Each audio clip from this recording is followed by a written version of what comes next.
ఓం నమః. హరి ఓం. అందరికీ నమస్కారం అమ్మ. ప్రార్థన చేసుకుందాం.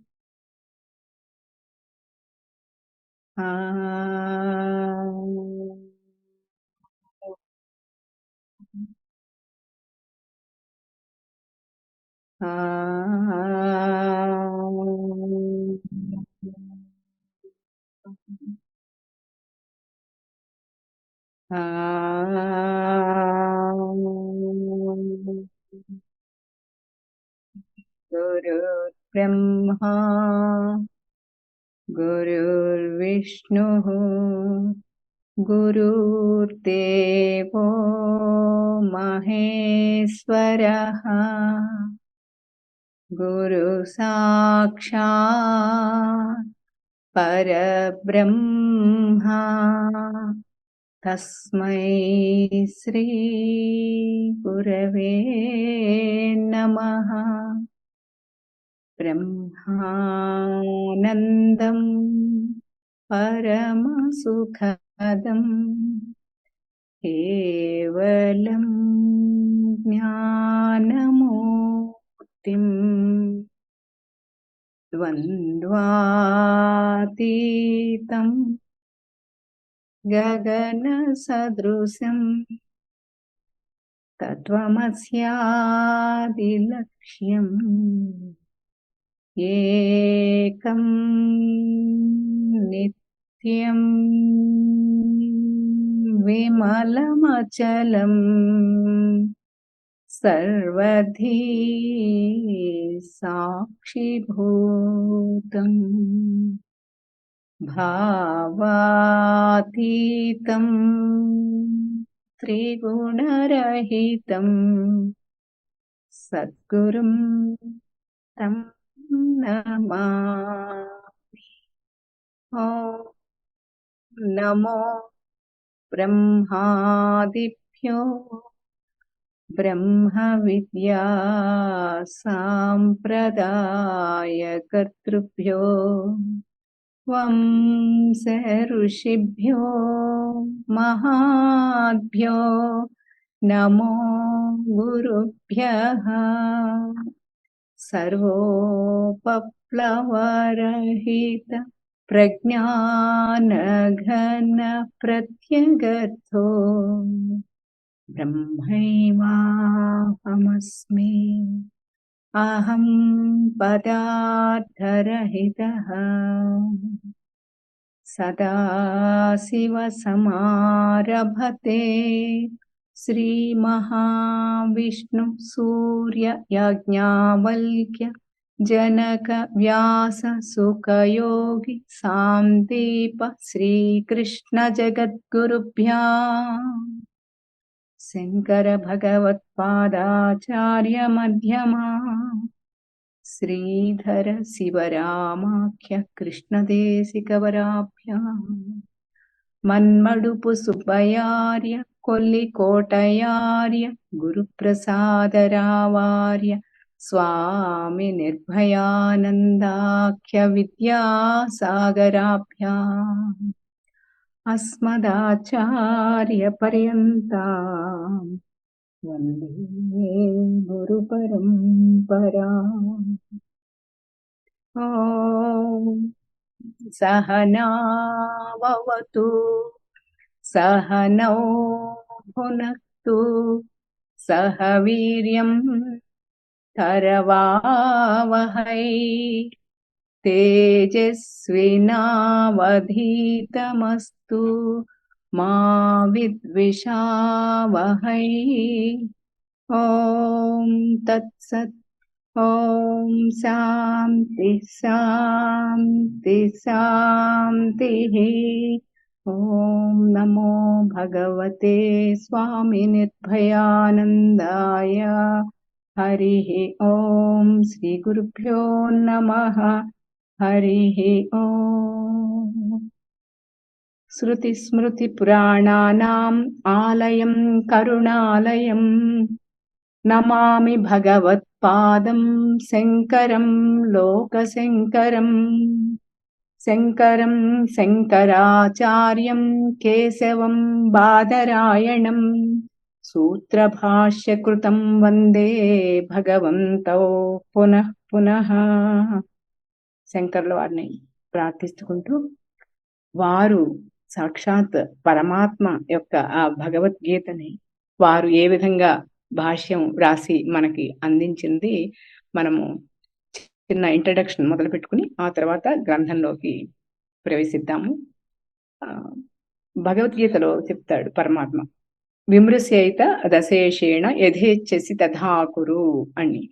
అంటే ఇది బంధం, ఇది మోక్షం, ఇది అమృతం, ఇది విషము, ఇది శ్రేయము, ఇది ప్రేయము, ఇది పుణ్యము, ఇది పాపము స్పష్టంగా నీకు నిరూపించి చూపించాను. ఇంకా నీకు ఏది ఇష్టమో దానిని సంపాదించుకో. అంటే ఇక్కడ ఏం చెప్తున్నారంటే, మహానుభావులు ఇతరులకు ధర్మాన్ని బోధిస్తారే గాని కర్తృత్వం వహించరు. అయితే తెలివిగల సమర్థులైన శిష్యులు గురువు యొక్క ఇంగితం అంటే అభిప్రాయాన్ని గ్రహించిన వారే వారు బోధించు ధర్మాన్ని మనసారా స్వీకరిస్తారే గాని ఆటంక పెట్టరు. అర్జునుడు కూడా అలాగే చేశాడు. పెద్ద స్వామి వారిని ఎప్పుడు చెప్తూ ఉంటారు, సాగర స్వామి అంటారు కదా, పిల్లాడు రోజు వస్తున్నాడు కదా, ఏదో ఒకటి చెప్పొచ్చు కదా అంటే, ఏం చెప్పాలి, చూసి నేర్చుకోవాలి అన్న. అదే నాకు ఇది గుర్తొచ్చింది ఈ శ్లోకాన్ని చదివినప్పుడు. ప్రతి జీవి కూడా ఘనీభవించిన ఆత్మస్వరూపమే కానీ దేహము కాదు. ఈ పాయింట్స్ మీరు గుర్తుపెట్టుకోండి. మనం ఈ రోజు క్లాస్లో ఇవే నాకు ప్రధానమైన అంశాలుగా అనిపించాయి. చిత్త శుద్ధి లేని కారణంగా మానవుడికి ఈ అపరోక్ష జ్ఞానం అంటే నేను అదయ్యే ఉన్నాను అనే అపరోక్ష జ్ఞానము కలగటం లేదు. కాబట్టి ఏం చేయాలి? కాబట్టి చిత్తశుద్ధి కొరకు నిష్కామ కర్మాచరణ తప్పక చేయాలి. నిష్కామ కర్మాచరణ అంటే ఈశ్వరార్పణ బుద్ధితో కర్తృత్వ రహితముగా, కర్త ఉన్నాడు అంటే భోక్త ఉంటాడు. కాబట్టి ఒక్క కర్తను ఎగరగొట్టేసేస్తే భోక్త కూడా ఉండడు, లెగిరిపోతాడు. కర్తృత్వ రహితముగా నిష్కామముగా కర్మను ఆచరించుతూ ఉన్నప్పుడు ఆ కొంతకాలానికి ఏం జరుగుతుంది? చిత్తం నిర్మలత్వం వస్తుంది. ఎట్లా అయితే ఏ మచ్చలు లేకుండా మాలిన్య రహితమైన అద్దం మీద సూర్య బింబం చక్కగా కనిపించినట్టుగా, అట్లాగే మురికి లేని వస్త్రానికి రంగు బాగా అద్దినప్పుడు రంగు బాగా అంటుకున్నట్టుగా ఆ నిర్మల చిత్తమందు ఆత్మజ్ఞానం అనుభూతమవుతుంది.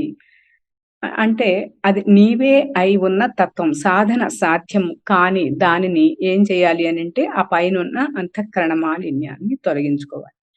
ఆ రకంగా తొలగించుకోవటానికి ఈ ఇంట్రడక్షన్ మనం ఎందుకు చెప్పుకుంటున్నాం అంటే, దానికి కావలసిన సాధన ఉపాయాలు, మెళుకువలు ఎన్నో ఇందులో పరమాత్మ. ఇది చూడండి, ఎక్కడ కూడా కృష్ణుడు చెప్పాడను అలా భగవాన్ ఉవాచ, శ్రీకృష్ణ ఉవాచ అనరు ఎక్కడా కూడా. భగవాన్ ఉవాచ అంటే సాక్షాత్ పరమాత్మ ముఖతః వెలువడినది. ఇది ఎంతో ఉన్నతమైనటువంటి సాధన మెలకువలని, ఉపాయాలని అందిస్తుంది ఈ గ్రంథం అంటంలో నిస్సందేహంగా. అందులో ఏమాత్రము సంశయం లేదు. నిర్మల భక్తితో ఆ సర్వేశ్వరుణ్ణి ఆరాధించినప్పుడు ఆయన అనుగ్రహం చేత పరమాత్మ అంటాడు అందులో దధామి బుద్ధి యోగం. ఆ బుద్ధి యోగము అనే అపూర్వ వస్తువు సాధకుడికి వచ్చి చేరుతుంది. అదే ఆత్మజ్ఞానము. అదే మోక్షానికి దరిదాపులకి మిమ్మల్ని చేర్చుతుంది సాధకుడిని. సదాచారము, పుణ్యకర్మాచరణ, మరి మనకి చతుస్సంధ్యా సాధనలు, మరి స్వామి చెప్పిన అభిషేకాలు, అర్చనలు, కమలాత్మక, ఇవన్నీ మరి సదాచారమే కదా. పుణ్యకర్మాచరణ, నిష్కామ కర్మ, అచంచల భక్తి, ఇవి జీవుడిని లేదా సాధకుడిని జ్ఞానోన్ముఖమునకు సహాయపడతాయి అంటంలో ఏమాత్రం సంశయం లేదు. అలాగే మనం ఇంట్లో ఒక దీపం వెలిగించిన తర్వాత మరి కిటికీలన్నీ తీసుంటే కిటికీల గుండా గాలి అట్లా విపరీతంగా గాలి వస్తుంది అనుకోండి, ఆరిపోతుంది. అట్లాగే ఇక్కడ మనం ఆ లోపల ఉన్న ఆ జ్ఞాన జ్యోతిని ఇంద్రియ ద్వారముల గుండా ఆ విషయ సంకల్పాలు ఏవైతే ఉన్నాయో, ఈ విషయాలు అనగానే మనం ఈ ఇంచుమించుగా 1 year నుంచి మనం చెప్పుకున్నాం. శబ్ద స్పర్శ రూప రస గంధాలు, ఇవి విషయాలు, విషయేంద్రియాలు. మరి ఇలా వేదాంత సారంలో చెప్పుకున్నాము, మరి అంతకుముందు వేదాంత పదకోశ దీపికలో చెప్పుకున్నాము. మరి అవన్నీ ఎప్పటికప్పుడు గుర్తుపెట్టుకోవాలి. ఆ విషయ సంకల్పాలు లోపలికి ప్రవేశించి, అంటే లోపలికి అంటే లోపల మనసులోకి ప్రవేశించి మనసును కదిలించి కుదిపేస్తాయి అన్నమాట. ప్రవేశించి ఈ కష్టపడి వెలిగించుకున్న ఈ జ్ఞాన దీపం ఏదైతే ఉందో అది ఆరిపోతుంది. కాబట్టి ఇక్కడ వీటన్నిటికంటే ముందు సాధించవలసింది ఏంటంటే ఇంద్రియ ఎప్పుడొస్తుంది అది? విషయ విరక్తి.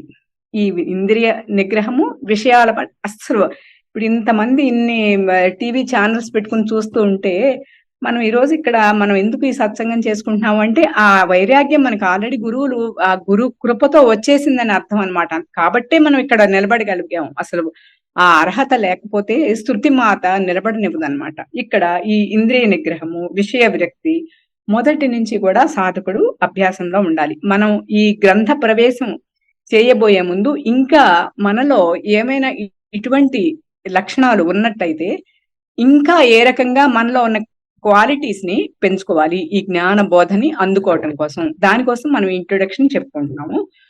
అట్లాగే ఇంద్రియములను, చిత్త వృత్తులను నిరోధించటం ఏదైతే ఉందో అదే రాజయోగము. అంటే అదే ఇంద్రియాలని, చిత్త వృత్తులని నిరోధించటం.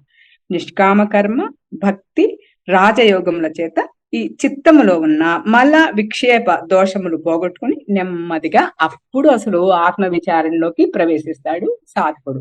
అక్కడ ఆత్మ విచారణ అంటే మనకి ఆత్మ విచారణ అనగానే గుర్తొచ్చేది రమణ భగవానులు చెప్పే నేనెవరు. అక్కడ మొదలవుతుంది నేనెవరు అన్న ప్రశ్న చేత.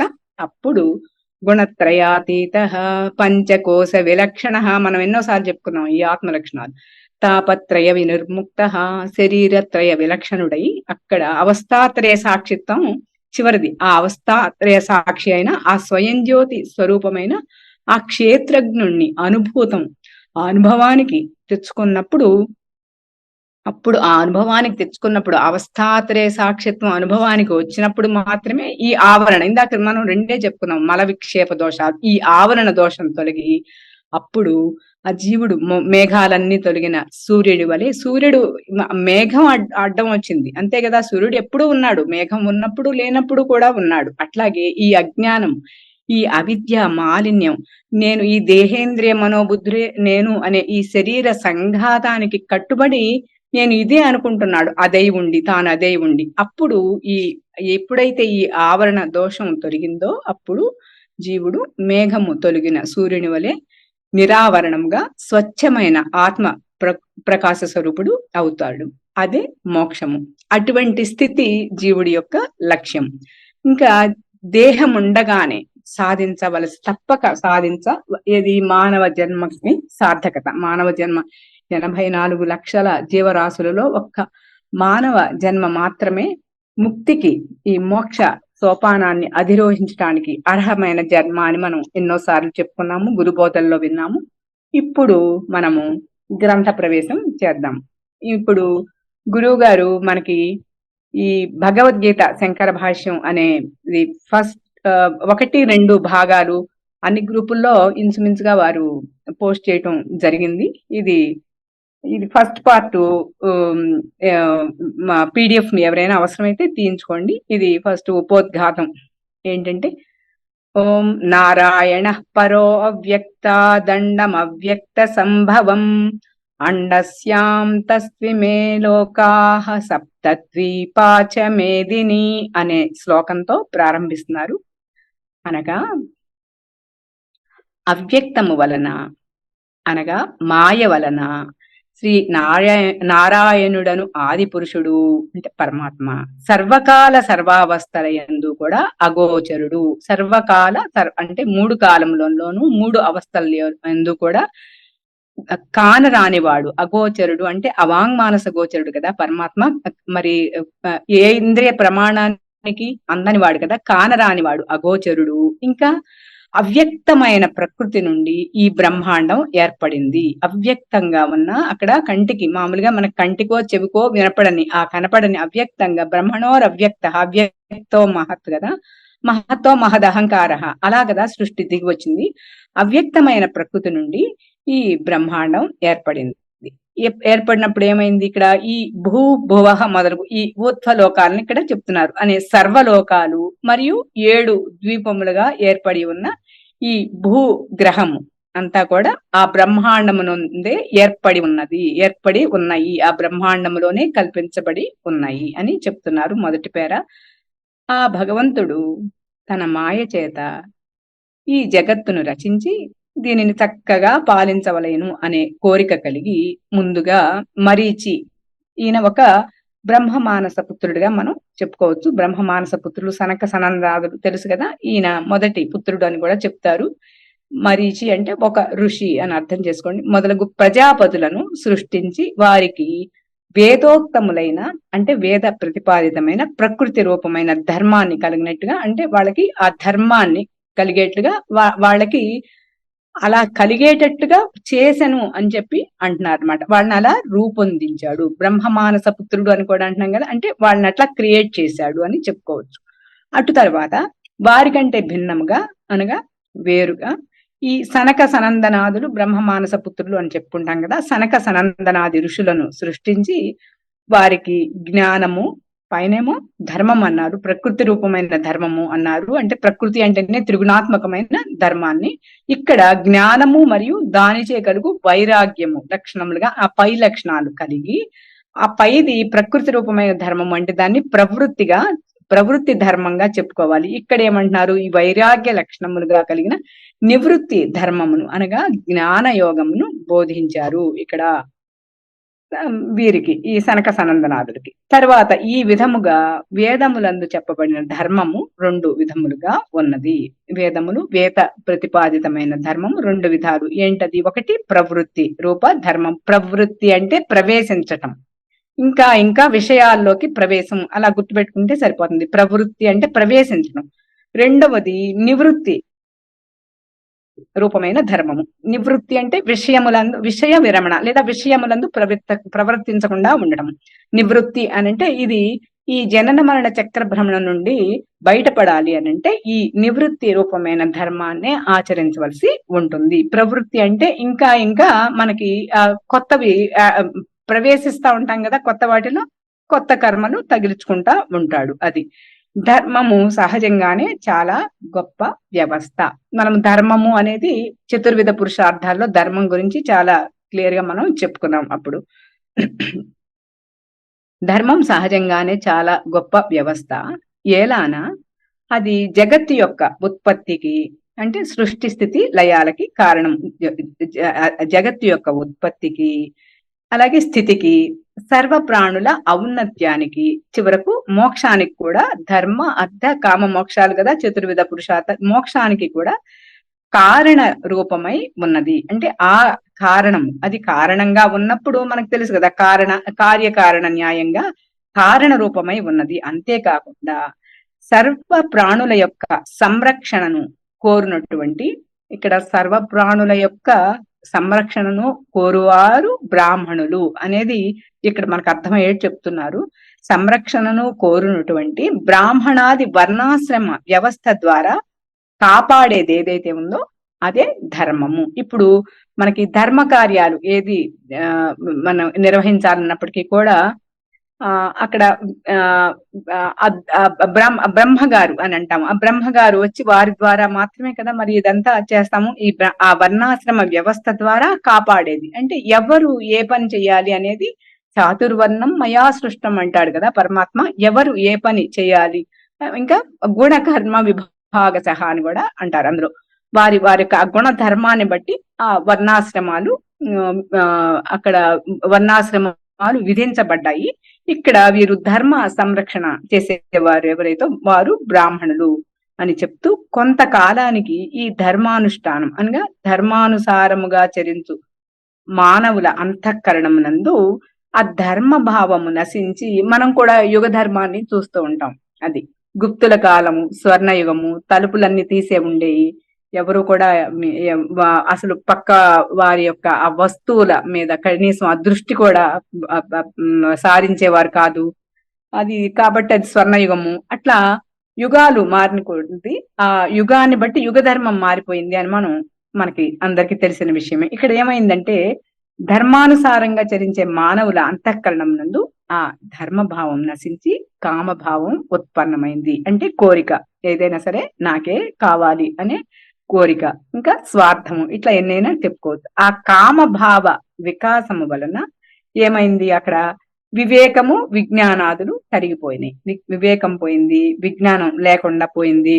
ఇంకా కూడా ఈ విధంగా ఆ ధర్మ దృష్టి తరిగినందువలన అధర్మము పెరిగిపోయింది, అధర్మ బుద్ధి పెరుగనారంభించింది. అప్పుడు జగత్తు యొక్క స్థితిని కాపాడుటయే కర్తవ్యంగా కలిగి ఉన్న ఈ జగత్తుకు ఆదికర్త అయిన నారాయణుడు అను పేరు గల శ్రీ విష్ణు భగవానుడు భూలోకమునందలి బ్రాహ్మణులు అనగా భూదేవతలు అనగా బ్రాహ్మణుల యొక్క బ్రాహ్మణత్వమును రక్షించుట కొరకై శ్రీ వాసుదేవుడు మరియు దేవకి దంపతుల గర్భము నుండి తన యొక్క అంశతో అనగా లీలా విగ్రహ రూపంతో శ్రీకృష్ణుని రూపమున అవతరించినాడు. ఇది అతి ప్రసిద్ధమైన విషయంగా ఇక్కడ చెప్తున్నారు.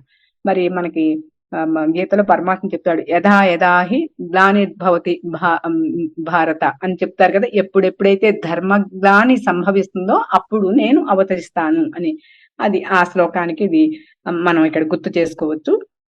తర్వాత బ్రాహ్మణత్వమును రక్షించుట ద్వారానే ఈ వైదిక ధర్మము సురక్షితముగా మనగలదు. ఏలయన వర్ణాశ్రమాది వ్యవస్థ ఈ వైదిక ధర్మమునందే ఇమిడి ఉన్నది.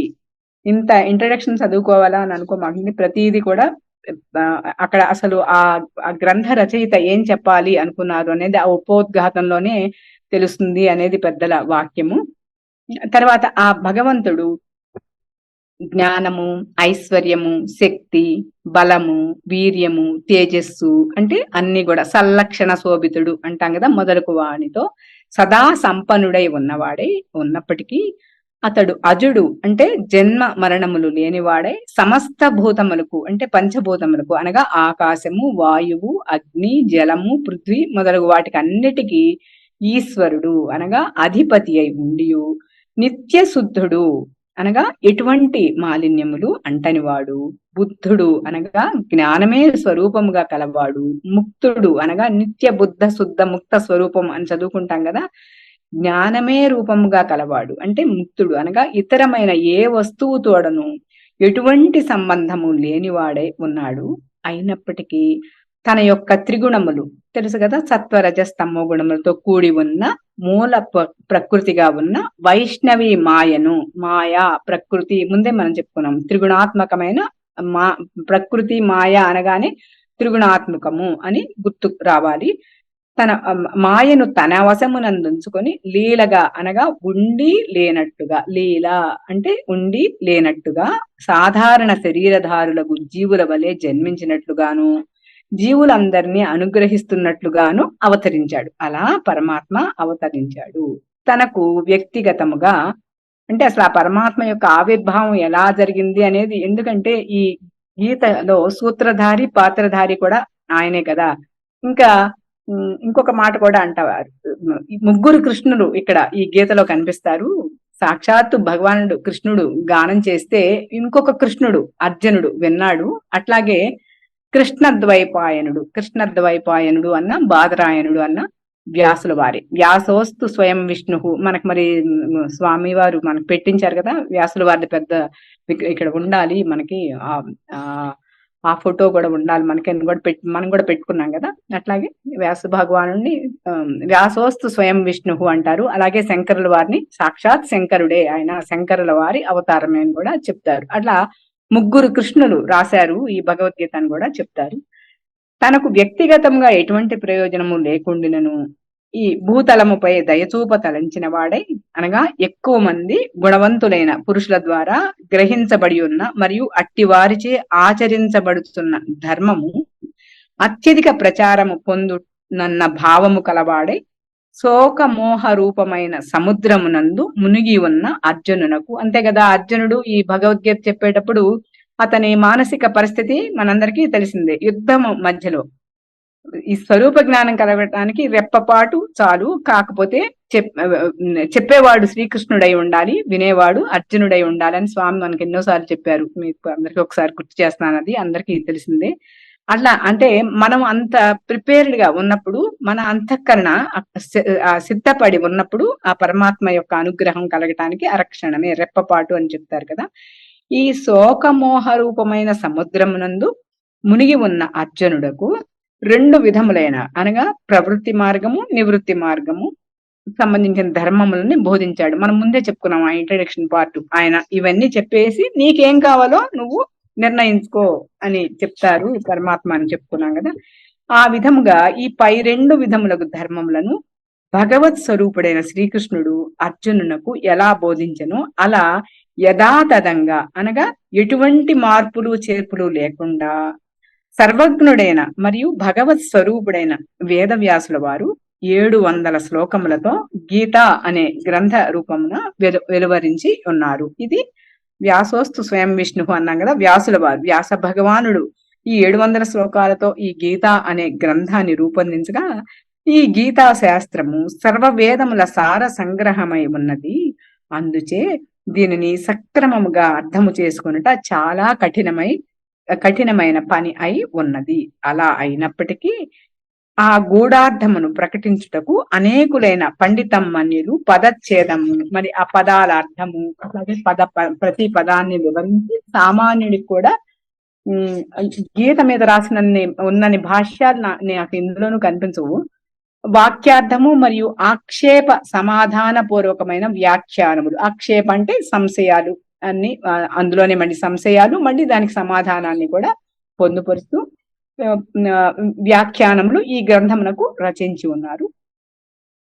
అలా అనేకములైన వ్యాఖ్యానములు చెప్పబడి ఉన్నప్పటికీ లోకభావంతో నిండి ఉన్న మనస్సులు కల మానవులు ఆ గీతా శాస్త్రమునకు అనేక విధములుగా అనగా అత్యంత పరస్పర విరుద్ధములైన అర్థములను గ్రహించుచూ ఉండగా చూచి ఆ గ్రంథమునకు వివేకముతో కూడి ఉన్న అర్థమును, వివేకముతో అక్కడ సమ్యక్ విచారణతో కూడిన వివేకముతో కూడిన సరి అయిన విజ్ఞానాన్ని అందించాలని నిశ్చయించదలిచి నేను అనగా నాకు ఇది చూస్తున్నప్పుడు కూడా నాకు చాలా లోపల నుంచి మంచి వైబ్రేషన్స్ వచ్చాయన్నమాట. నిశ్చయించదలిచి నేను అనగా శ్రీ శ్రీ శ్రీ జగద్గురువులు ఆది శంకరాచార్యుల వారు సంక్షిప్తముగా ఈ వ్యాఖ్యానమును రచించితని అని.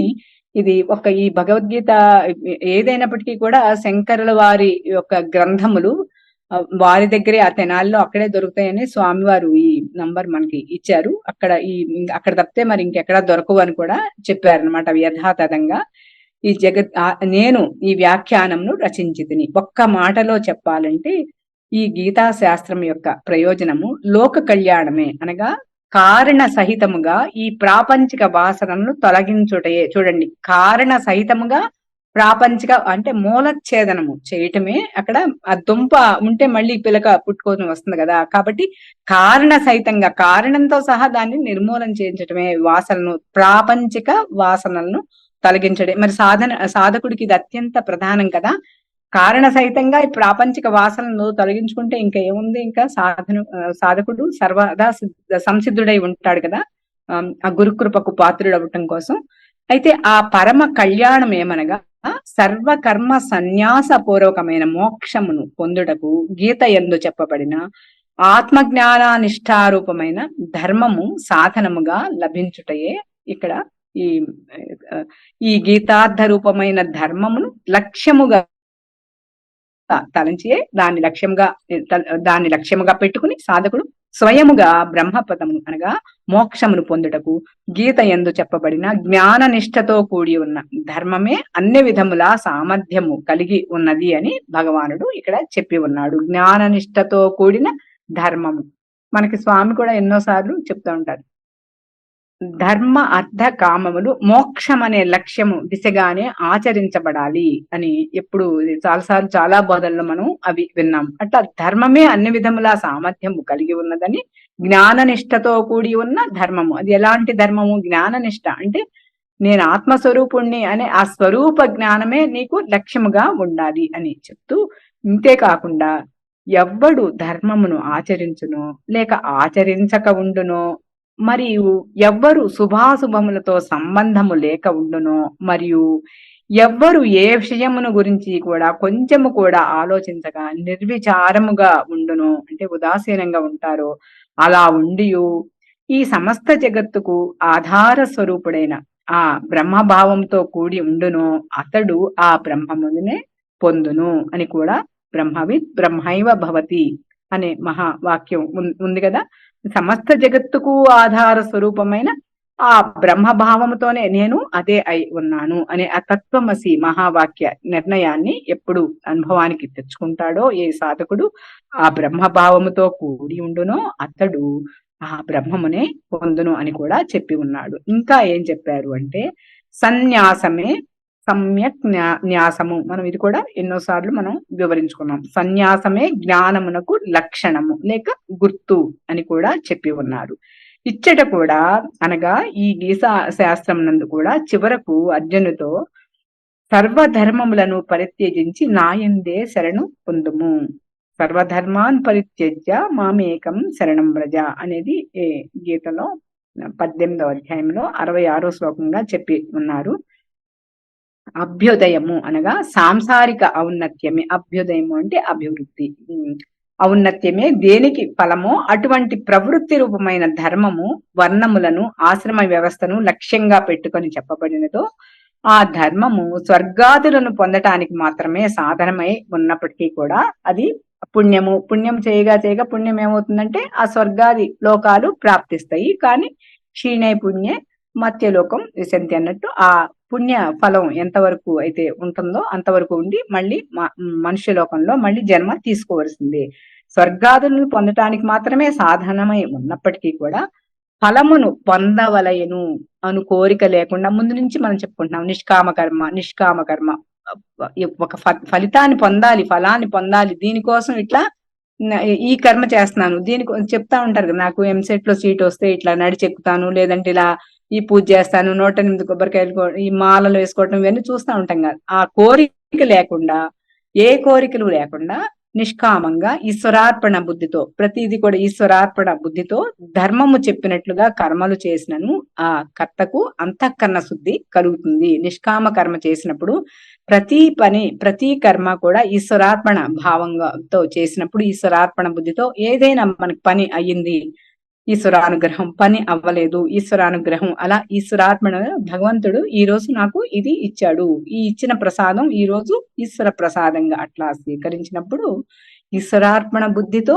ధర్మము చెప్పినట్టుగా కర్మలు చేసినను ఆ కర్తకు అంటే చేసిన వాడికి అంతఃకరణ శుద్ధి కలుగుతుంది. ఏ విధమైనటువంటి కొత్తగా వచ్చే ఆ కర్త భోక్తగా అనుభవించవలసిన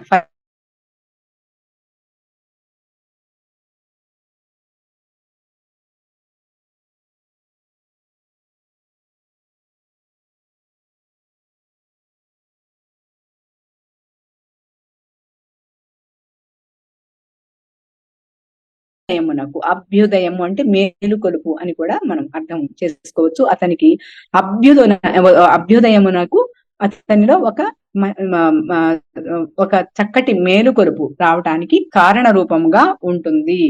అతని అభ్యుదయమునకు కారణ రూపముగా ఉంటుంది. పై అర్థమునే లక్ష్యముగా ఎంచుకొని ఇక ముందు చెప్పబోవున్నది ఏమనగా కర్మలను కర్మ ఫలములను బ్రహ్మమునకే అర్పించండి. ఇవాళ దాంట్లో మనం చెప్పుకున్నట్లు నిష్కామ కర్మ, అట్లాగే ఫలితాన్ని ఎప్పుడు కూడా పరమాత్మకే అర్పించి కర్మ ఫలితాన్ని బ్రహ్మమునకే, ఇదే కదా మొత్తం గీతాసారము, బ్రహ్మమునకే అర్పించండి.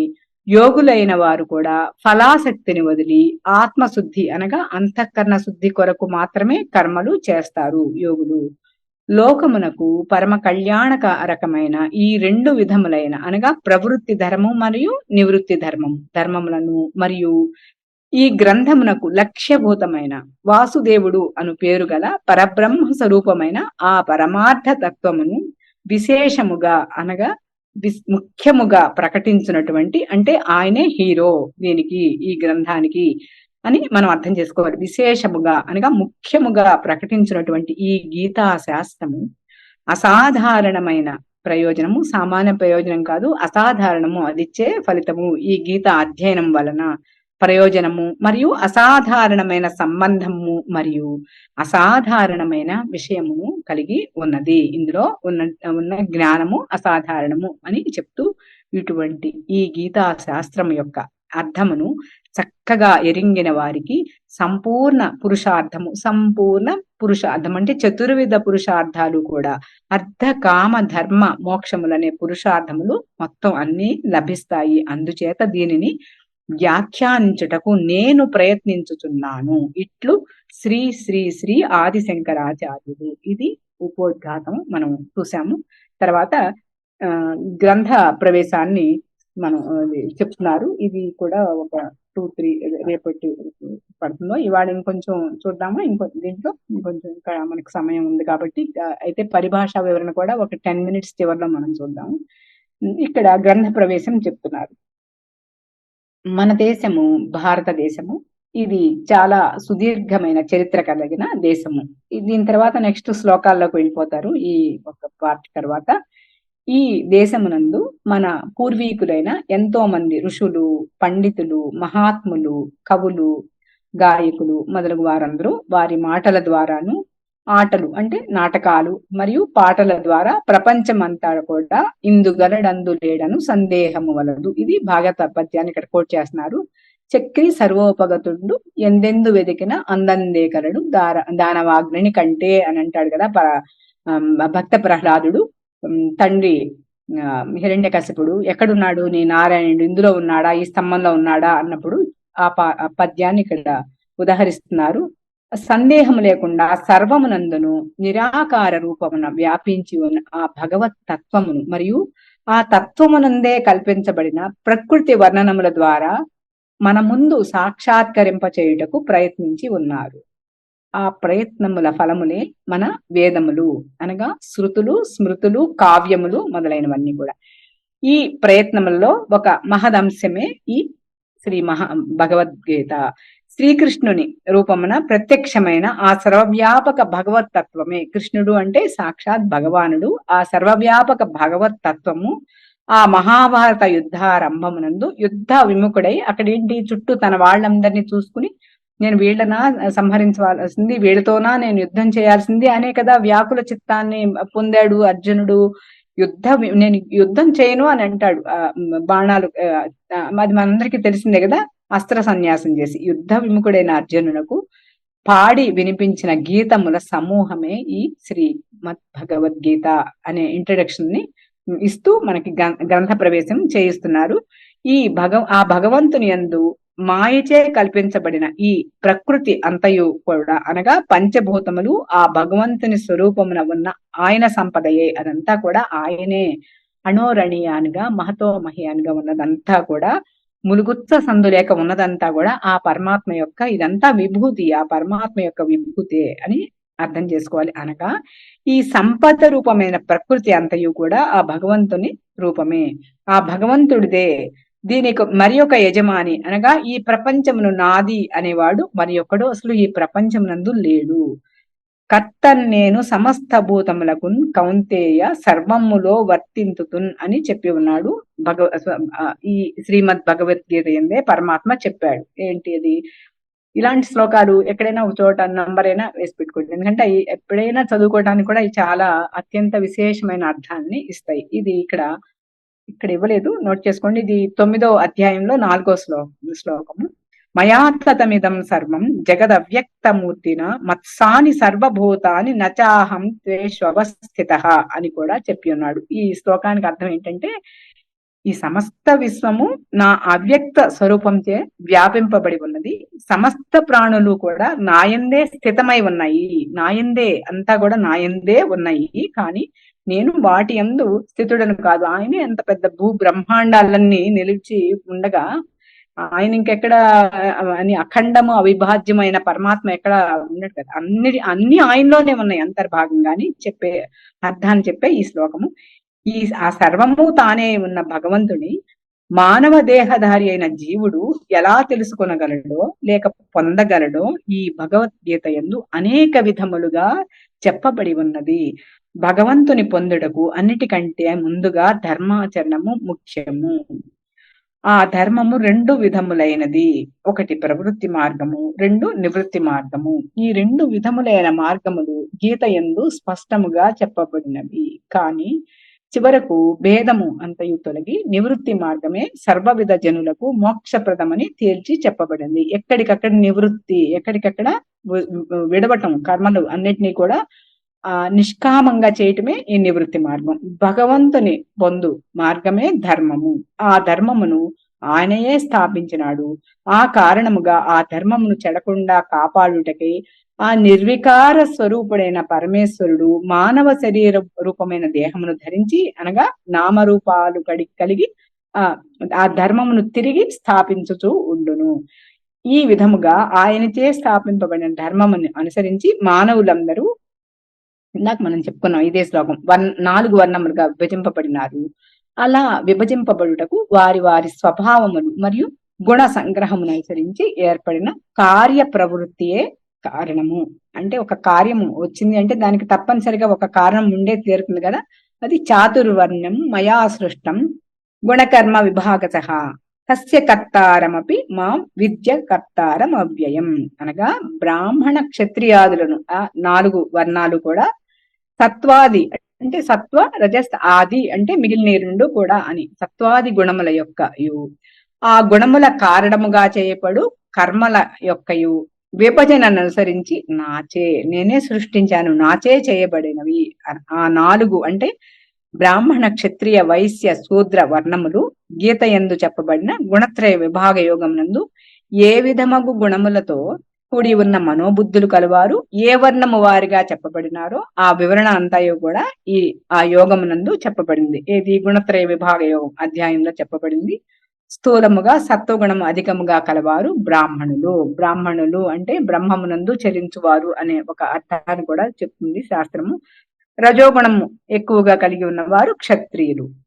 అలాగే రజోగుణముతో పాటు తమో గుణము కూడా 3 గుణాలు అందరికీ ఉంటాయి. మనం ఈ మధ్యనే దీన్ని చాలా విస్తారంగా పరిశీలన చేశాము.